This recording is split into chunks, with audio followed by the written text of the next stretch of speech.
if you were having mentors and leaders in your life, would you do what you're doing in private with them right in front of you? How high would your hand go on her thigh with your leader sitting right next to you? It's like Australian culture. Like you're at the pub and they're like, how many girls you slept with? Like, none. And then they're like, oh, that's embarrassing. Can you not do it? I used to not feel any conviction for any of those things because I was like, I'm not going all the way.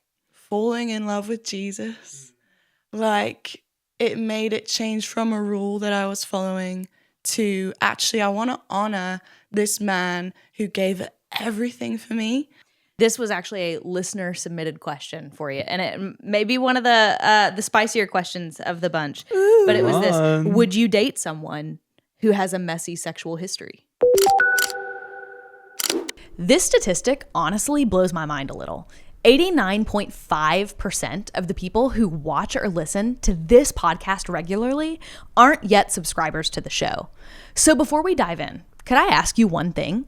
If this podcast has ever helped you, if you care about honest, unfiltered conversations around God's design for sex, dating, and relationships, would you hit subscribe? It's free and it helps us more than you know.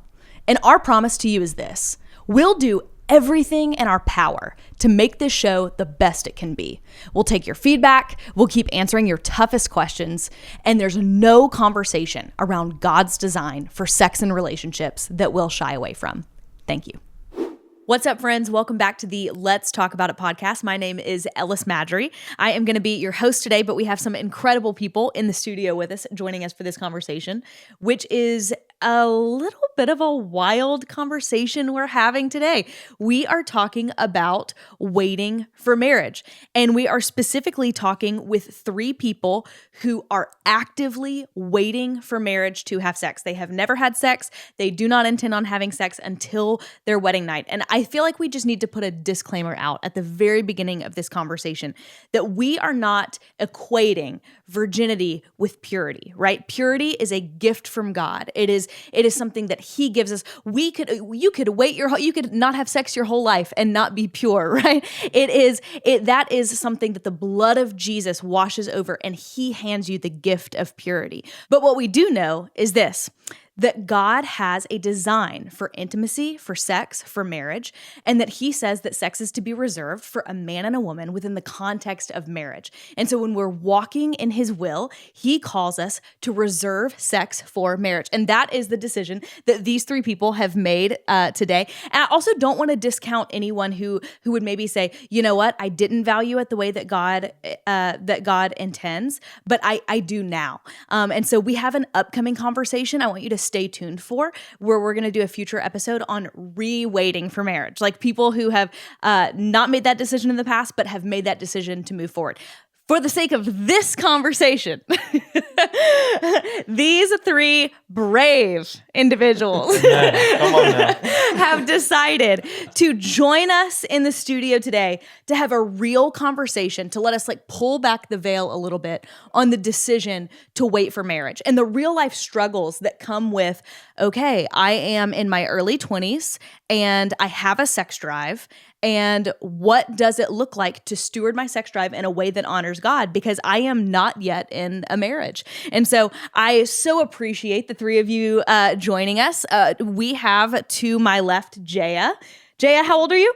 I'm 20 years old. Okay, 20 years old. Then we've got Jed. Jed, how old are you? 22. 22, awesome. And then we've got Isaiah. Isaiah, how old are you? I'm 23. 23, I love it. And all of you have made this decision. And so before we dive into kind of the deeper conversation, the deeper questions, I want to start with some just rapid fire get to know you so our audience can get a glimpse of who you are. So let me start with, I already asked you how old you are, so let me go here. In one sentence, why are you waiting? We'll start with you, Jaiya. I am waiting because I want to honor the Lord in everything I do. And I just have such a value and a love for the way God intends us to do things. And if He's intended for sex to be in marriage, then I'm going to wait and have sex in marriage only. I love it. Jed? I believe sex is the most intimate thing you can do as man, as human. And God intended that intimacy for to be in a covenant, and the way that we get God and his most intimate self by starting a covenant, creating covenant with him. I believe that's the same way we're supposed to do marriage and sex. Yeah. And there's a whole lot more you can dive into. Yeah, and we will. The repercussions of that. We will. Totally. Isaiah? For me, I want to give my wife something that I fought for, even when it was hard. And so at the wedding night, I'm just like, I fought for this. It was extremely hard, but this is what I want to give to you. I want to give something on my wedding night. And I feel like, obviously, waiting for sex as a Christian is the ultimate thing you can give to your wife on that wedding night. So I want to give her something that I fought for hard. I think that's beautiful. Let me ask this. Have you ever been in a serious relationship? Not in one, never been in one. Okay. Yeah. You're 20. You've got time. I'm little. Yeah. In one currently. Okay. And have also been in the past. Okay. Isaiah? Yes, I have been in a serious relationship. Okay. And let me ask this. Was your plan always to wait for marriage, or is that a conviction that kind of grew over time? I'd say like ever since I first heard about sex, it was always in the Christian setting. So I always was like, this is something you'd only do in marriage. But I'd say when I was like 15, 16 is when it was actually like a true conviction from the Lord that I chose myself, not just because, oh, this is what Christians do. Like I was like, actually, no, I'm going to choose to live this out. Yeah, so good. Yeah. Jed? Yeah, I grew up in the church, Christian family. So it's kind of just been an underlying value in my life. Never really decided this is what I'm doing. I guess you could say the conviction grew stronger as I started becoming a man. And with a man comes many feelings and interesting, Definitely. men stuff. Yeah. Yeah, I'm the same with Jed. It's just like I grew up in a Christian household, so it just kind of instilled with me of like waiting to have sex in marriage. And so I would say it definitely grew for me as I got older. I'm like, oh my goodness, I have a sex drive and I actually need to fight for this. Come on. And actually at the end of the line, like I have something to give at the wedding night. So definitely grew for me. Yeah, man. Have any of you guys ever been called weird or extreme or a prude for holding this conviction? Like, not those words, but I've definitely had people be like, are you sure you want to wait? Like, why? I've had people be like, don't you want to test it out? Like, what if you end up with someone and it's not good? Like, almost like when people say, do you want to test the car out before you buy it? Right. I've had that said to me. Sounds crazy. Which is insane. My husband always says, he's like, before you drive away. Wild statement. my husband always says, he's like, well, the most expensive car I ever bought was a Tesla and I bought it online. So he's like, I technically did not test drive the car. Come on. Yes. This applies to more than just marriage. That's right. But yeah, like I've had people be confused, and it's mainly people who don't hold the same belief systems. Yeah. But I've never really been like treated harshly or made fun of in a way. Yeah. Which is nice. Thank God. Definitely. Yeah.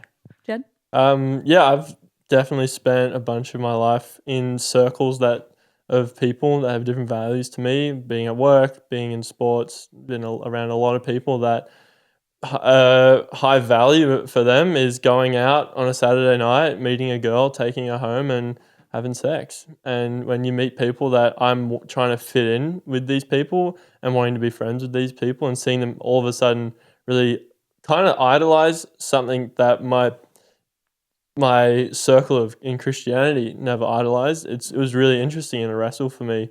They're like, why wouldn't you want to, take them home? Or you meet a girl on a night out and they're expecting that you're going to take them home to then sleep with them. And I'm like, sorry. Like, yeah. So, but I don't know. Yeah. Definitely felt like people would judge it for sure in the non-Christian world. But most of the time, I'd say they respect it. Is just an answer you get from a lot of non-Christians when you tell them why you do stuff. Well, I guess I respect it, but Yeah, I feel the same. Like, No one's really like kind of called me out. I kind of hang out in a group of circle with the same belief systems. But even if I don't, they just respect it. They're like, all right, you don't do that. I'm like, no. They're like, okay, cool. And then that's like the end of the conversation. That's awesome. Let me ask you this. Is this something that you've talked about publicly before? Or has it been something that has been mostly a private decision until now? I would say definitely private for me. Not something I The typically... decision to make? No, just to talk about it. I've talked about it with the boys for sure. Yeah. That's I think it's really awesome to be able to have friends you can talk about whatever with. Grows you closer and makes you feel like you're not alone and you're not weird for thinking different things. Yeah, totally. What about you, Jaiya? Definitely just close friends. Some things with my family. And that's about it. Really, like, not a public thing. This is the most public thing I've ever done. for So sure you're the telling most me you've public. never sat on a podcast and talked about virginity before? Never before. Same, Not that same. it went I was a like, few it's times. public, I think Okay, right. Yeah, tracking. Okay, let's jump into some of the myths and assumptions that people make about people who have made a decision to wait. And so I want to start with this. What do you think people assume about you when they find out that you're waiting? That you're a Christian. Okay, fair.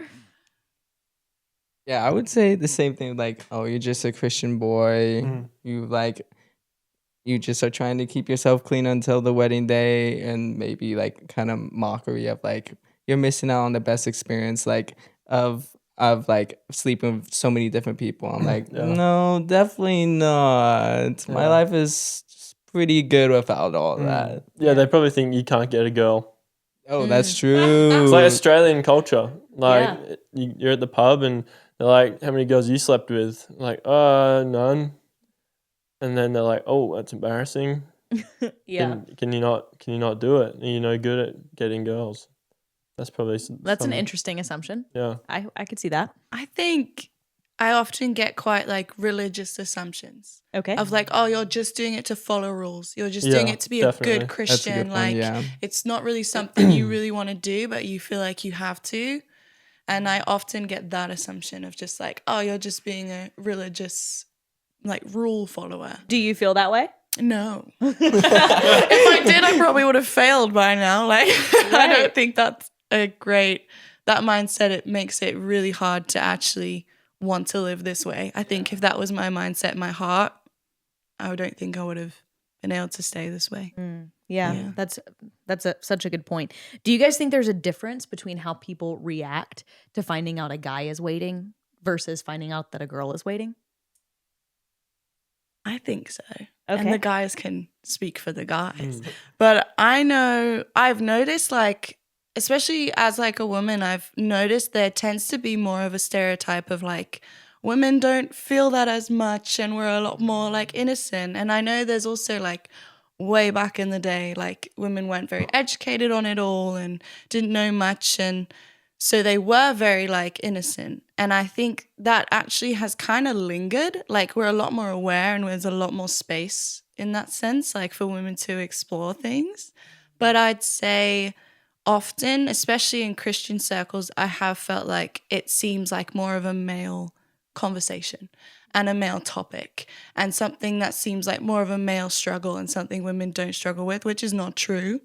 Or like, yeah. Does Just that in make terms sense? of sexual temptation. Yes. Yeah. Like I think it's very much like there's often the approach of women don't struggle with this temptation as much as a man does. And therefore the reaction's quite different. Sure. And less like, it often does feel like, oh, we need to watch the men more. And I'm like, that's not true. Like, So it's almost more surprising to find that a man is waiting than a woman. yeah, I feel like that's often what I've noticed. Okay. Yeah. Interesting. Talking like in any social environment, like Christian, non-Christian. Sure.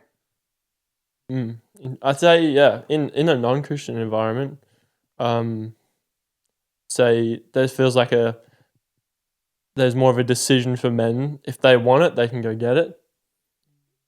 For women, they're kind of like, oh, have you had it? Has it kind of happened? Or I don't know if that makes sense or not, but But you're kind of specifically speaking to a man and his natural inclination to pursue versus a woman who would kind of sit back and if the opportunity came to her, so it would be a little bit different in that sense. Yeah, I think so. Okay. I'm kind of lost for words right now. Okay, that's totally fine. It's a hard question. Yeah, totally. Do you have any words? Yeah. I think like going back to your topic of like, I think it is this like stereotype of like, oh, men struggle with this, but women don't struggle. Like that's a stereotype I grew up with. Like when I heard a woman struggle like porn or whatever, I was like, oh wow, like that's true. women struggle with that too. Like that's crazy. But I'm like, that's not crazy because we just hear about men talking on podcasts, men talking about this or testimonies of their life of like I came from this and this is what God did in my life, but it's like also the same struggle with like the opposite sex. And I think that there is a different reaction of like, oh, men is like, oh, okay.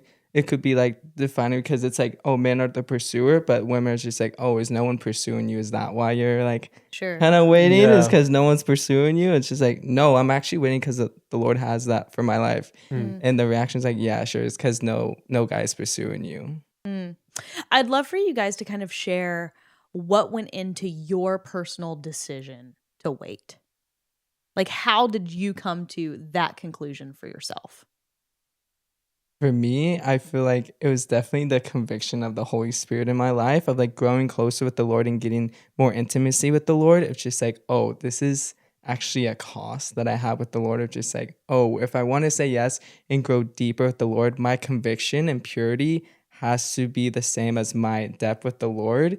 And so I'm like, if I want to grow more in God, I can't serve two masters of like one in lust and then one in the Lord. I can't show up to church and like do prophetic words or get people in prayer, like do all these things and then go home and live in lust. And so that was like kind of my struggle and my story of just like struggling with lust and having that conviction of like, oh, if I want to grow more in the Lord, I need to have a strong conviction with the Holy Spirit of like my purity and having leaders and being involved, having mentors in your life that know everything about you and that you're living in the light. Living in the light, guys, is such a cost. Like when I started living in the light, I was like, oh my gosh, I'm telling my mentor these things and he keeps asking me more follow-up questions like, oh my goodness. Like, what is with these follow-up questions? I just thought you were going to be like, how long did you call it? I'm like, yeah, we called it and that was it, 3 seconds. But he just kept asking and asking. He said, like, what is with these follow-up questions? I was questions? like, oh Lord, this is so honest. But I'm like, that has taught me of like, oh, the more I let leaders in, the more I have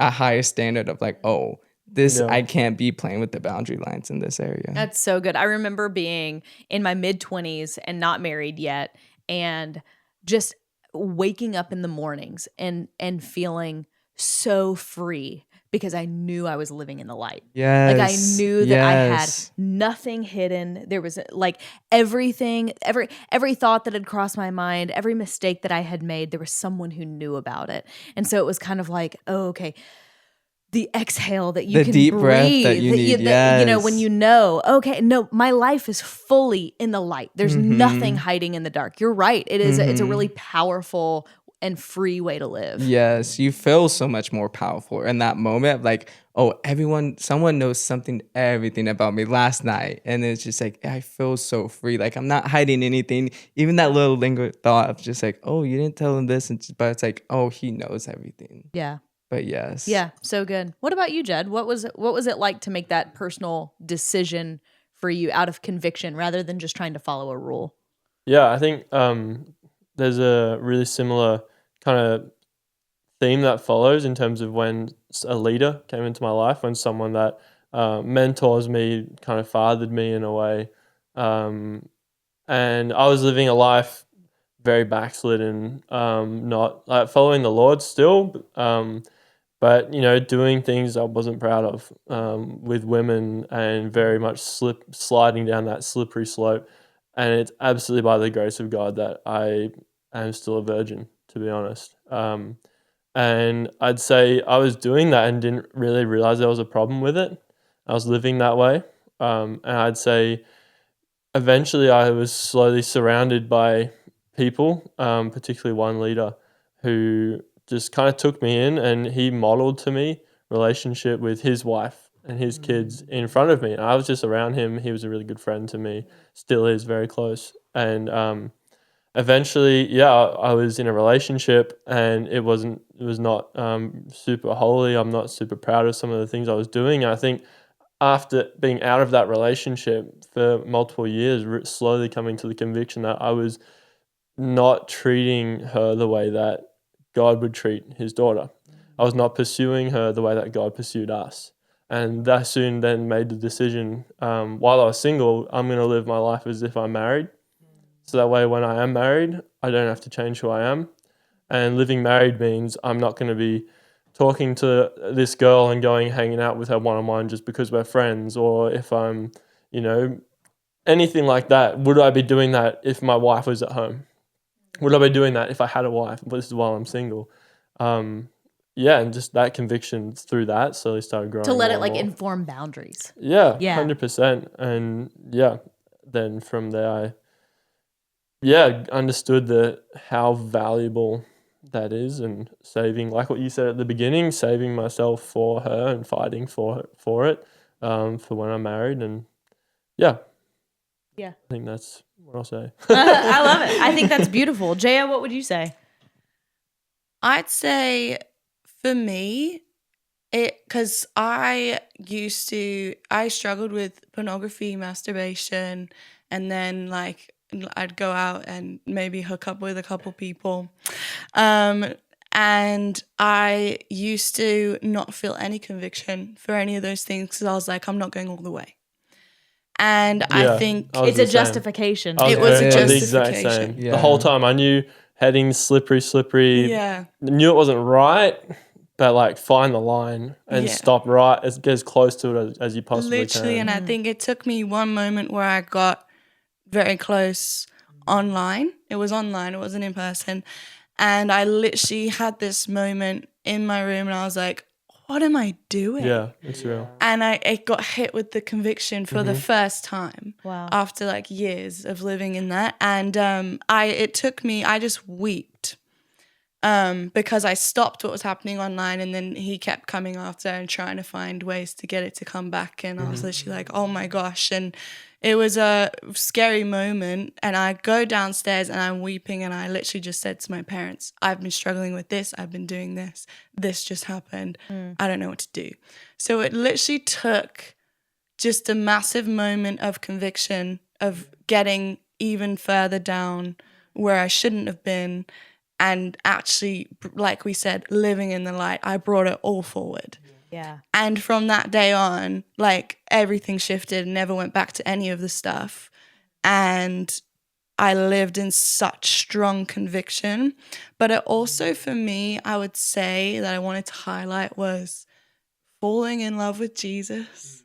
It made it change from a rule that I was following to actually, I want to honor this man who gave everything for me. Yeah. And when you fall in love with him, you start to fall in love with yourself because you see yourself in him, and he starts to show you who you are to him. Yeah. And I literally was like, I want to honor this man who I so love and loves me so well, and therefore honor myself and honor my future husband. Yeah. And that started to come in as well of I have a future husband, and I've met him yet, but I have him. Yeah. And I'm like, that you know of. Amen. that I know of. Hey, that you know of. Come on. Hey.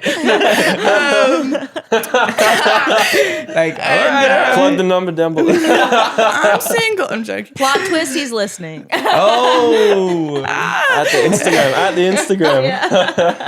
No.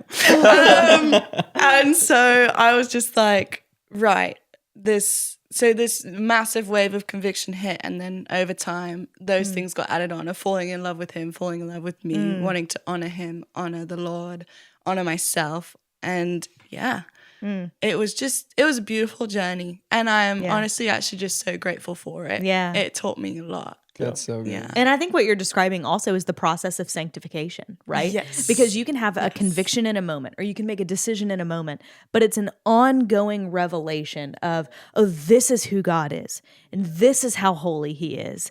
And because he's holy, he calls me to be holy.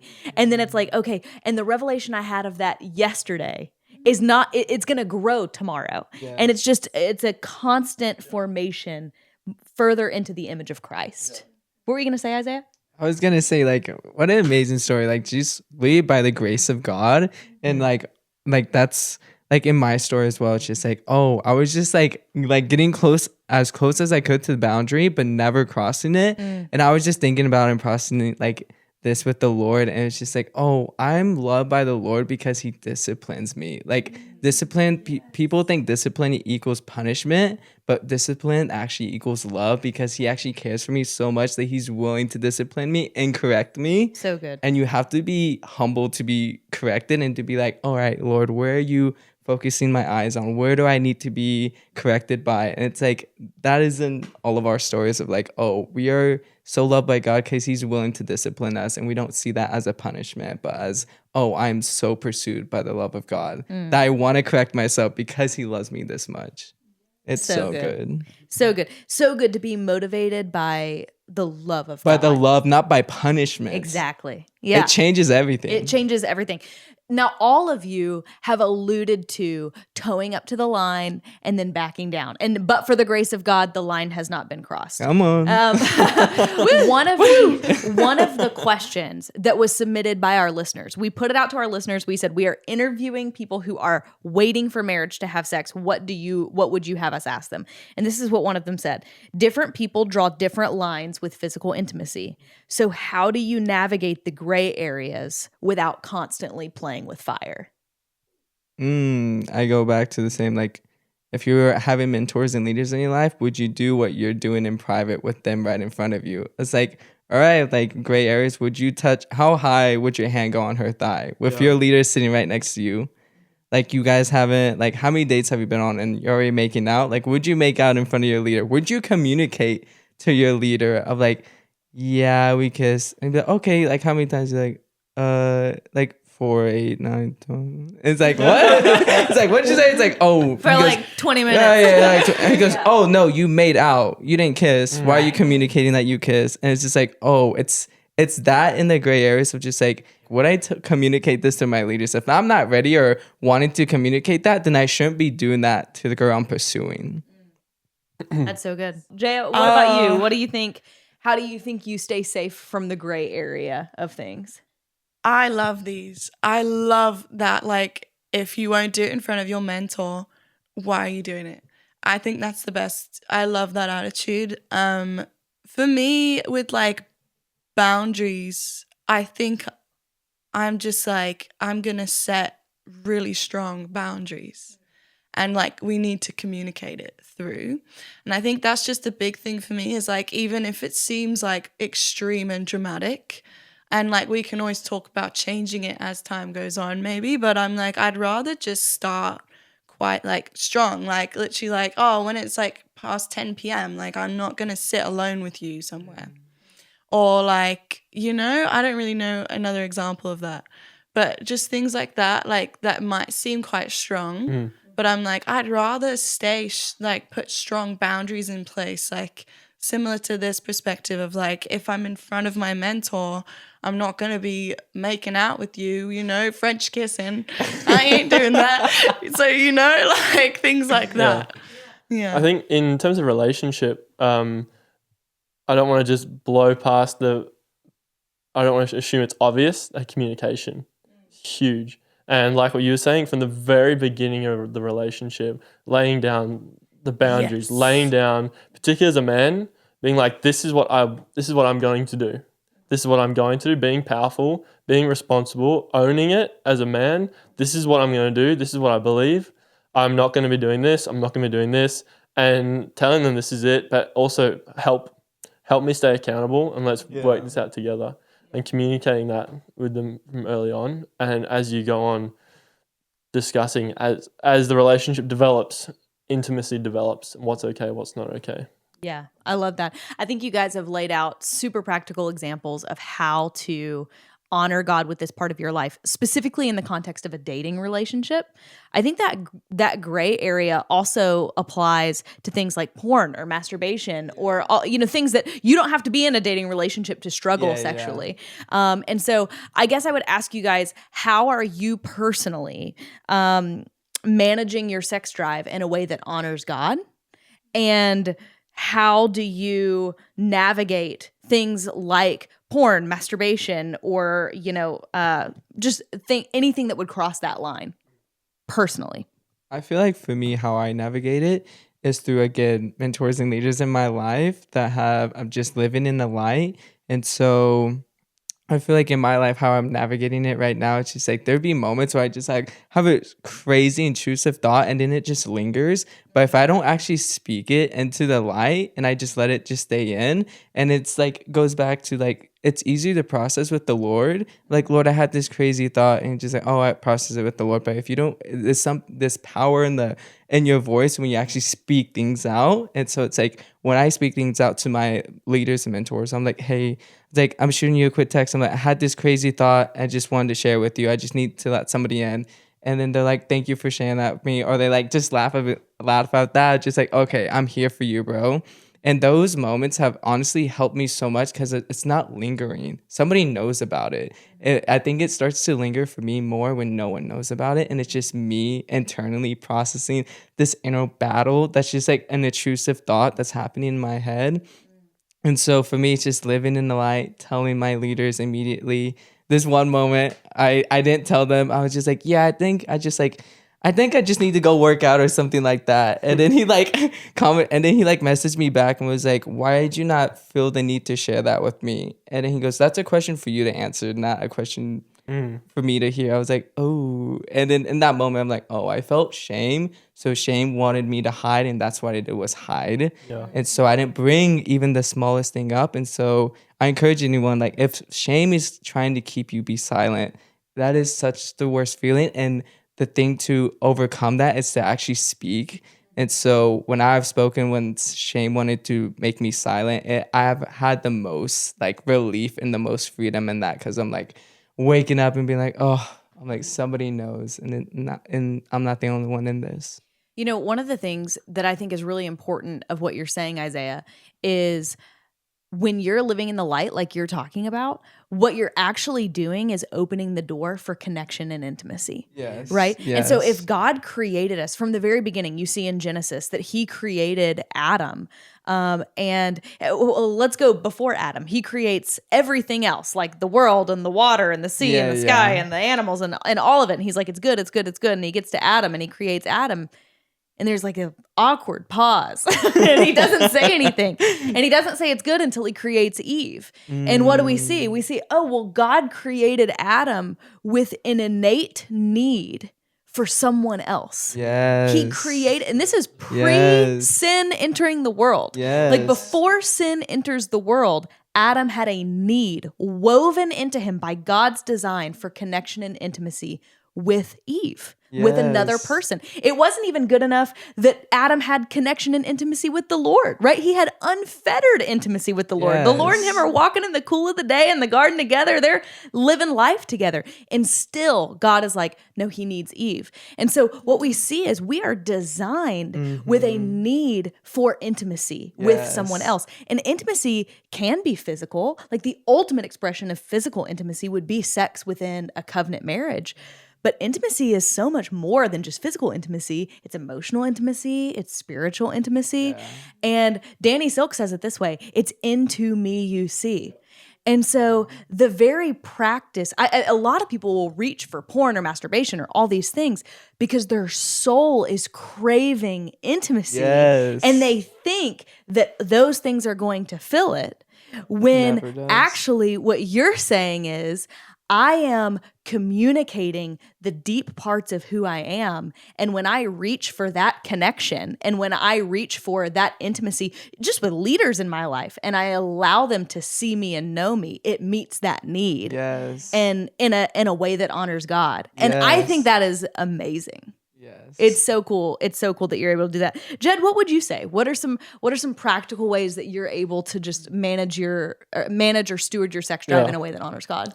Yeah, I think what basically sums up what you're saying is the presence of God transforms people. And I notice very, very tangibly when I am spending time with God, and I can count the last the last moment that I was in and it felt the presence of God, even in the simplest things, doing things I love is where you find God's presence, that it's easier. And it's easier to, like, the temptation isn't there. God feels close. The intimacy is there. Like, you get that, like, exactly what you're talking about.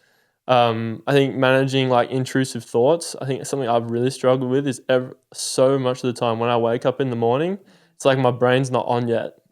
And then, boom, intrusive thought hits me so hard and fast. And I've really had to battle with taking captive those thoughts. And because of that, my phone does not belong next to my bed. Like, it never does. It never will. And I noticed the pattern. As soon as, if my phone is next to my bed, it's game over. Like, I know that. And I know that about myself. It's been, I've been real with myself and what's happening. Accountability as well. Is huge. And going to people. I was listening to the podcast when Ben Fitz was here, and he talked about accountability is telling someone before you stuff up, and confession is once you're done. Yeah. Both equally is important, but going to them, hey, I'm struggling right now, not telling them afterwards. Yeah, so good. Because there's such a temptation to hide it. It is. After you've fallen. But I'd say that's some of it for me. But yeah, keeping in check with those people is huge, and getting someone that is going to be directly to the point with you. But I'd say the presence of God is huge, and I'll be real, it's a fight. It's a big fight, and there'll be some days where you feel like, is this ever going to go away?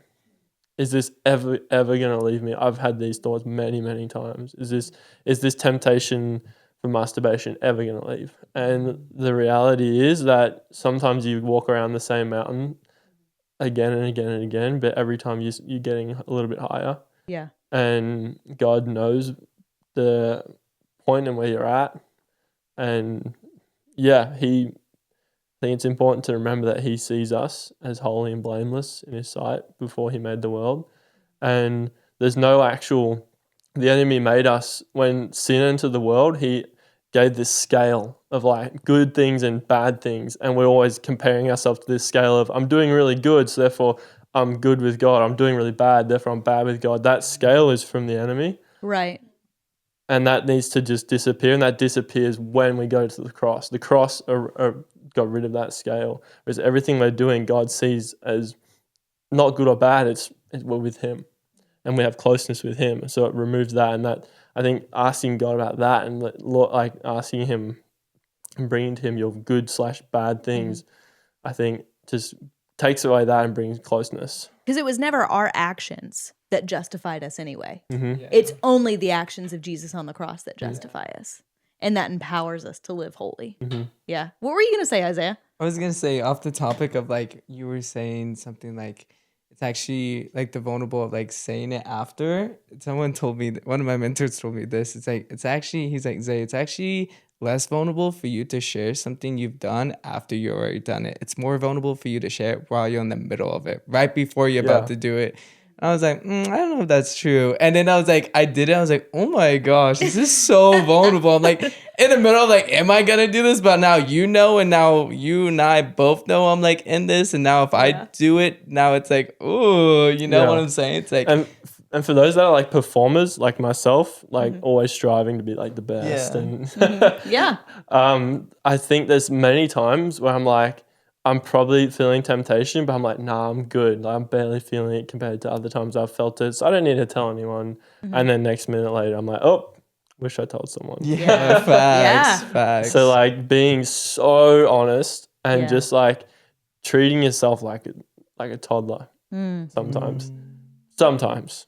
I think take that lightly. That phrase. We got you. To the point where like, if there's a little bit, I'm just going to assume like we need to talk. Yeah. What about you, Jaiya? I completely agree with everything they've said about communicating. And I love what you said about having connection, having intimacy.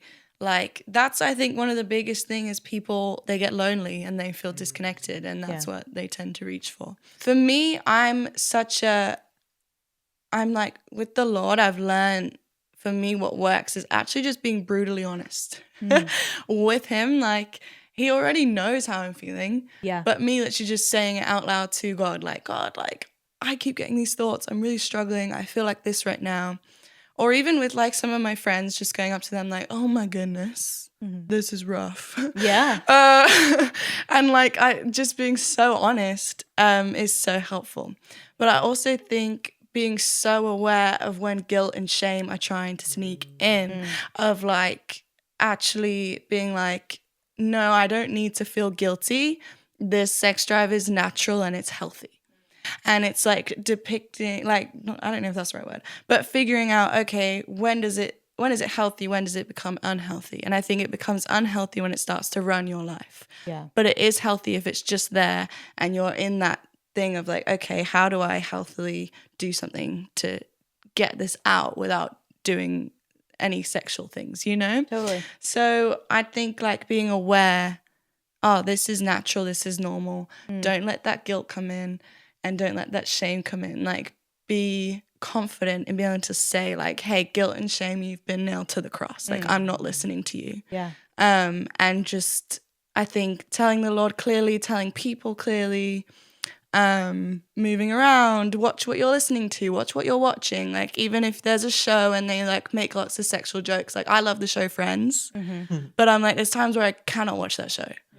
Because I'm like, this isn't going to help me. Yeah. True. So true. And so, And that's on being honest with yourself. Yes. Yeah. You have to be honest. Treating yourself like a toddler. Amen. That's the name of this episode. We're all children. Like a toddler. We're the children of the Lord. That's true. I think another thing as well, what are you opening yourself to? Yes. What windows, what doors, Yeah. like the spirit realm is alive and active and it's so, so real. Like if you ask God to open your access and an awareness of it, it's crazy. And like stuff like, TV shows, like Friends is pretty tame compared to some of the stuff that's out there, like super tame. Yeah. But still can be cheeky. And it puts ideas in your mind. And when you're in a spot where you're lonely, Yes. there's no intimacy. Like it may not feel like a big deal in the moment when you're watching it, but the seed that it's planted for the moment that comes later. Yeah, 100%. And I heard something once that said the acronym HALT. Okay. Hungry, Hey, I wanted you to say this. hungry, angry, lonely, tired. Go into that. In those moments, I'm feeling temptation. Okay, stop. Am I hungry? Am I angry? Am I lonely or tired? Hungry might be more of a dude thing because for sure, I eat for a lot sure. of food. But It's definitely hungry. yeah, for sure. But I've realized that's true. Like, particularly for me, the lonely and tired thing is so tough. And like, I know when it's coming up. Like, I know when I'm traveling. Like, I was just in Cambodia last week, and I got back and super tired, and had the house to myself. It's tough. Super tough. You gotta like. I was aware when I get home, I'm gonna be exhausted. I'm gonna be alone. Let's make some smart decisions about what I'm gonna do and what I'm not gonna do. Yeah, that's so good. Hungry, angry. Yeah, lonely. Hungry, angry, angry, lonely, tired. tired. Halt. Before you do anything, am I hungry? To Go get yourself some food. Come am I on. angry? in and out. Am I angry? Take it to God. Am I lonely? God. Am I tired? Go to sleep. Just go have a Just nap. go to sleep. And I think go to sleep. there's also a skill, and we've talked about this before, but it's identifying how are you feeling, which is that's the identifying part, Yeah. and what do you need? Because for everything that you feel, there's an associated need with it. And if you're not aware of how you're feeling, you're not going to be aware of what you need. Yes. And if you're not aware of how you're feeling or what you need, then you're going to try and get your needs met in a very destructive way. And so I think the HALT acronym is fantastic. That one's good. good. I've never heard that. Yeah. That one's good. Yeah. Shout out to Gabe Lopez. He gave me that one in first. Okay. Let's go. Come on. Babe. Okay, so let's talk about this, and we alluded to it a bit at the beginning, but dating while waiting.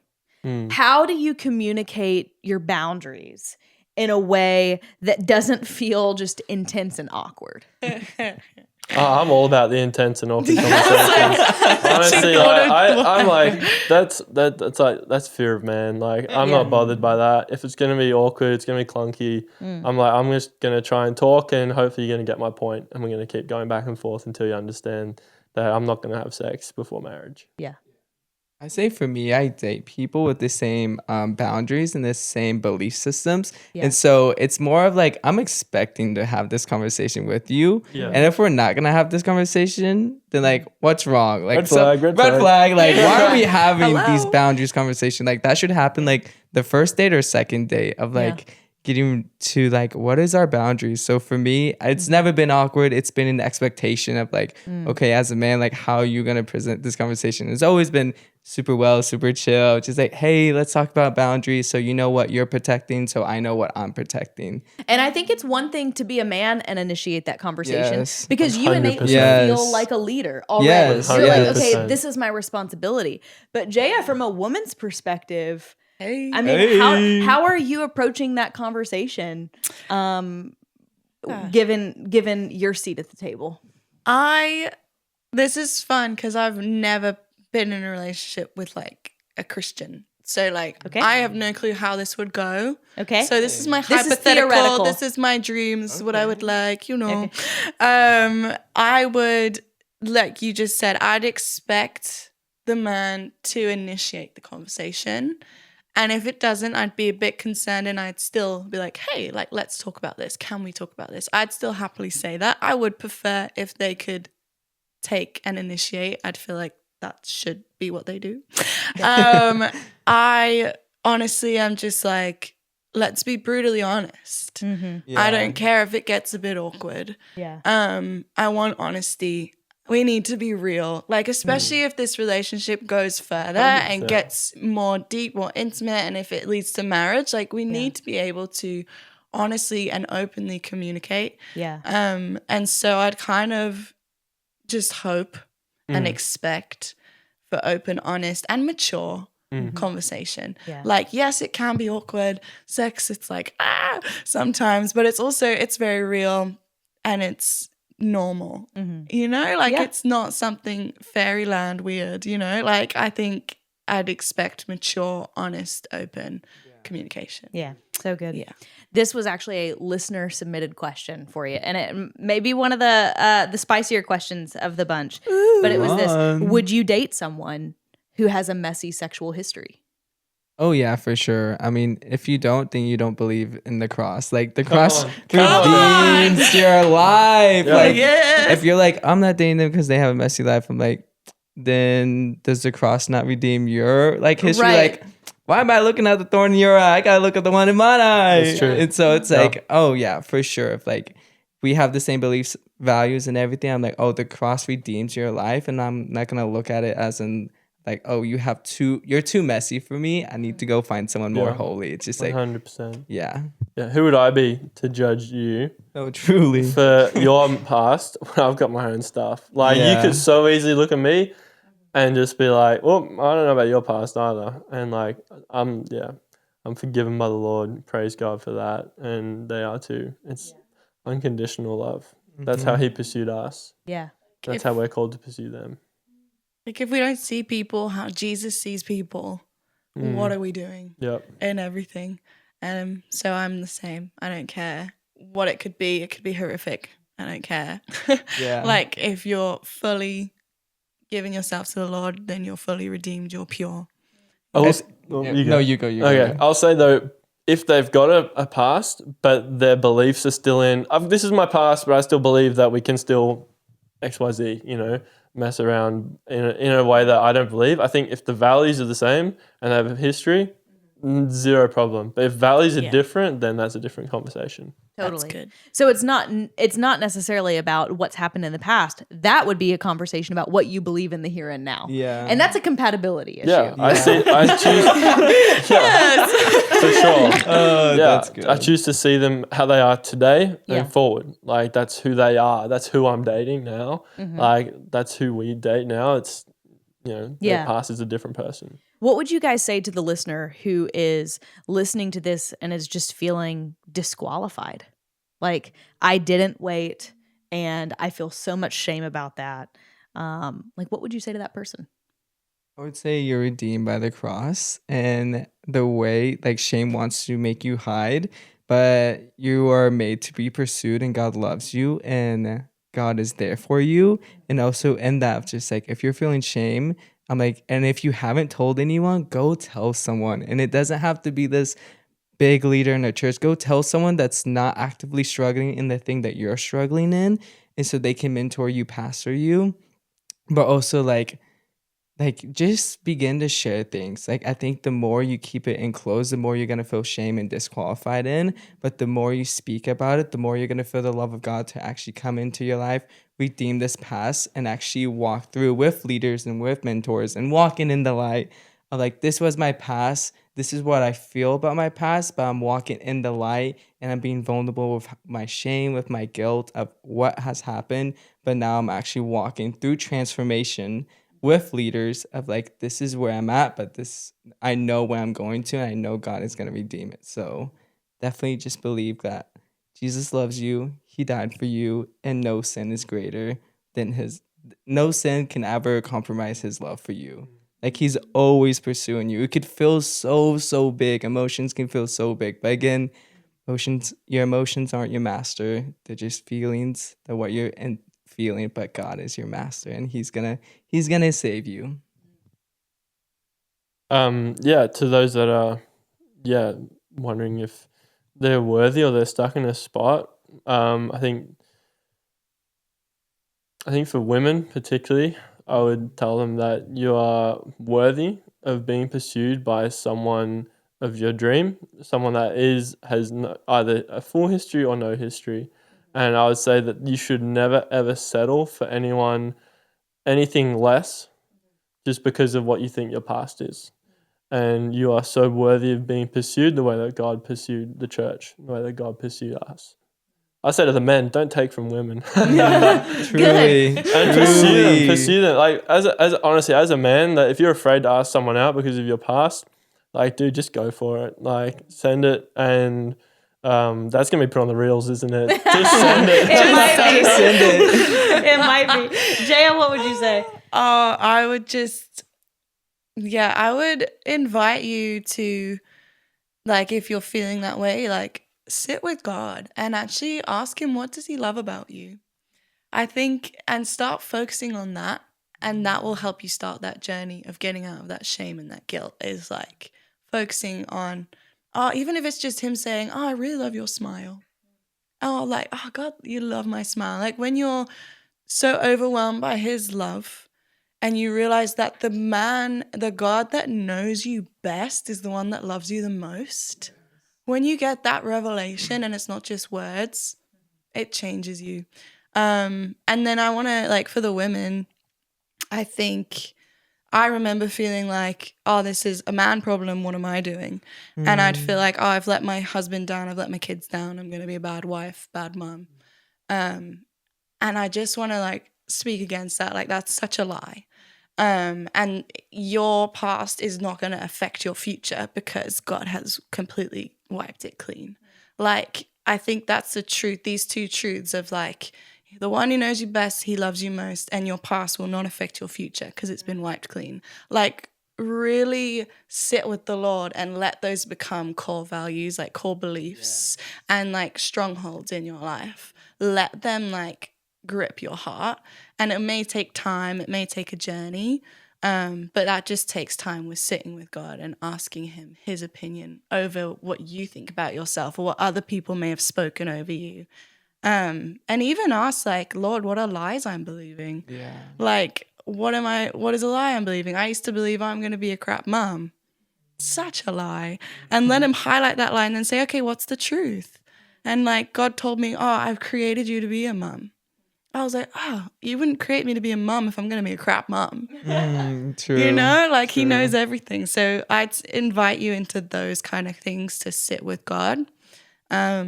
And just know you're worthy. Like the guys were saying, you're worthy to be pursued, and you are worthy as a human, and you are pure, and you are righteous, and you are holy. And all of it is a gift from God. Amen. It's sister. none of it is our own. None of it is our own worthiness, our own righteousness, our own holiness. It is all a gift given to us by God, not because of anything that we did or kept or rules that we followed, but because of the blood of Jesus, which is so beautiful. I would also say that your sin always feels bigger when it's in the dark. True. I mean, always feels it bigger. is amazing when you bring something into the light and you're like, wow, why did it take me that long to say that out loud? Truly. Yeah, and anyone that's like struggling to confess, like I guarantee you confess to someone, they've gone through the exact same thing. Yes, you're It's not so alone. not a big deal. Not alone. And the enemy's making you think it is. Yeah. Like what you're saying. And he's a liar. Yeah, and like even like he's the deceiver. He it's is. true. even from like a biblical standpoint of that, it's just like if you're struggling with that, go read the story about the Samaritan woman. She meets with Jesus. Jesus calls her out on her sin, and she goes into the city and says, "Come meet a man that knows everything about me." That has just stayed with me for so long because I'm like, oh, Jesus called her out on her sin, and she wasn't met with shame. She wasn't met with going hiding. She was met with compassion and love. And she went into the city and she said, "Come meet a man that knows everything about me." And that is the man, Jesus, who is pursuing you to where you expose your sin and you're going to get met with compassion and love to the point where you're like, "Come listen to my testimony. Come look at what God has done in my life. I was this, but now I'm this." And people are like, "Dang, you really were this, but now you're that." And I see that transformation, and that is what changed. That is the love of God. It's like, oh, come meet a man that knows everything about me. And not only that, but she was at the well Yes. at the time of day she was, because she was living in the dark. Yes. Because she was hiding in her sin, and her sin being exposed to the light was so radical that the very thing she was hiding from at the well, she went back into the city to start yelling from the rooftops. Insane. Insane. Crazy. I agree. What an awesome story. Let me guys, as we wind the conversation down, I really have just two more questions. The first one is this: it can sometimes feel like such a sacrifice to save yourself for marriage. But what do you guys feel like you've gained by making this decision?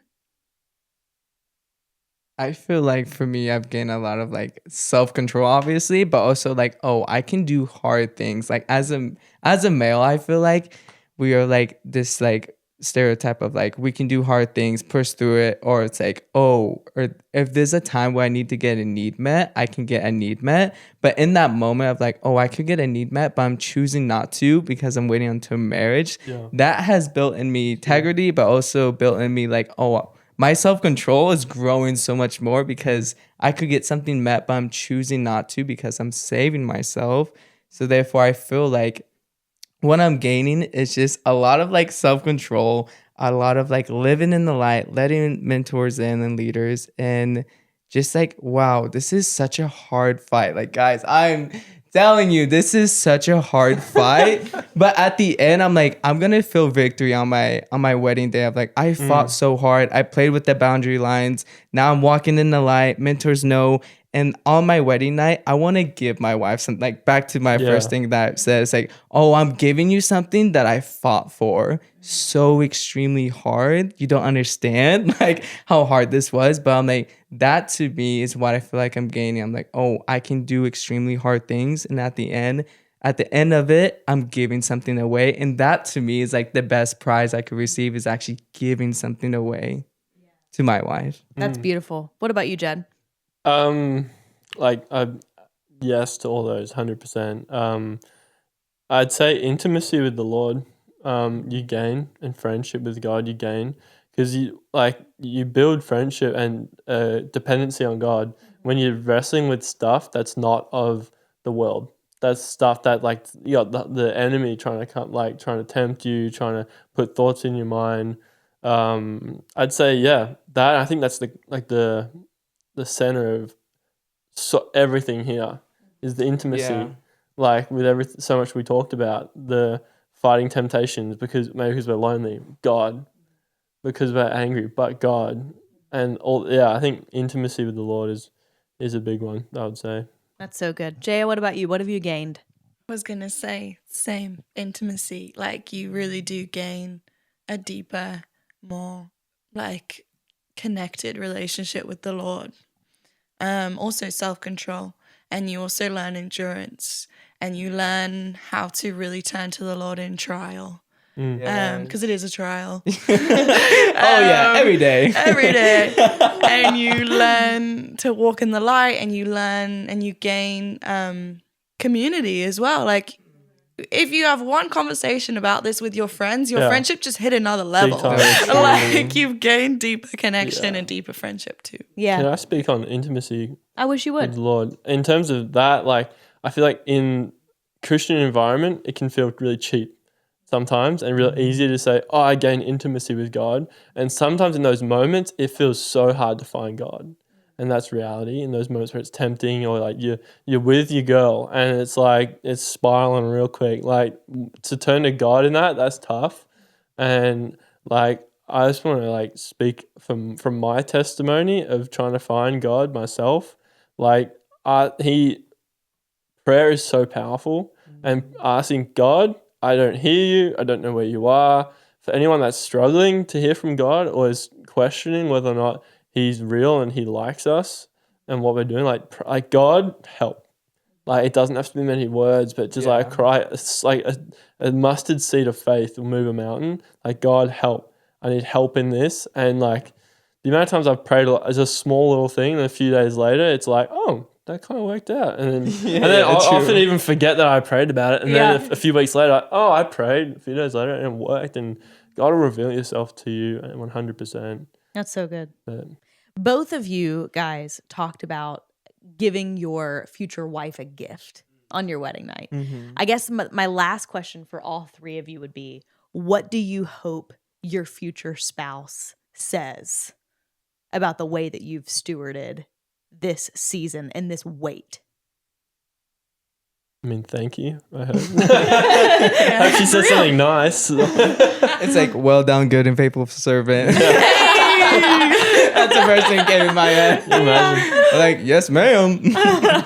That's great. I'd say feel more to understand and to feel the value that we have for them and the respect that we have for them. I think in that kind of way that there's been times where it's felt tough and I've thought about you and I thought I'm fighting through something today because of you. I'm not even telling you about this fight that's happening. Maybe it's something like that.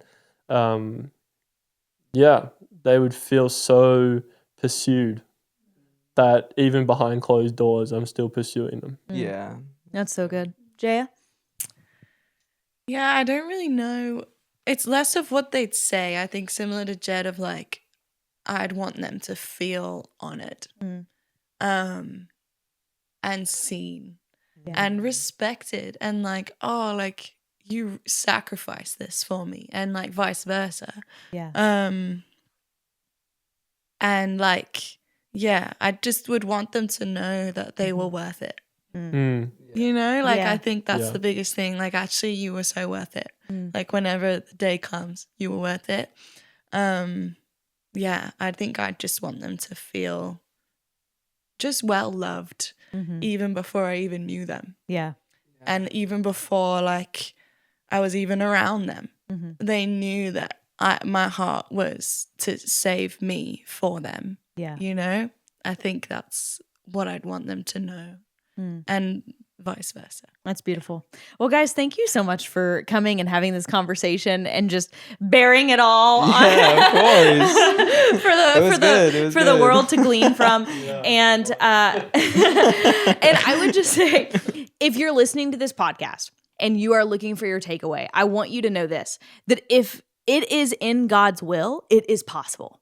And these three people are evidence of lives that are submitted to the Lord, that aren't perfect, but are submitted to the ways of God, who are submitted to the practices of accountability and confession, and are doing everything, and prayer and reading scripture, and like, you know, your word, and you're like out here talking about God help, like the prayer isn't that, you know, it's not impossible. And just all of you have such beautiful practices that you're walking in obedience in, and it's giving you so much strength. It is forming you into the image of Christ. And so I would just say to the person who's listening, there's so much hope for you that God doesn't give you rules to control you. He gives you boundaries to protect you.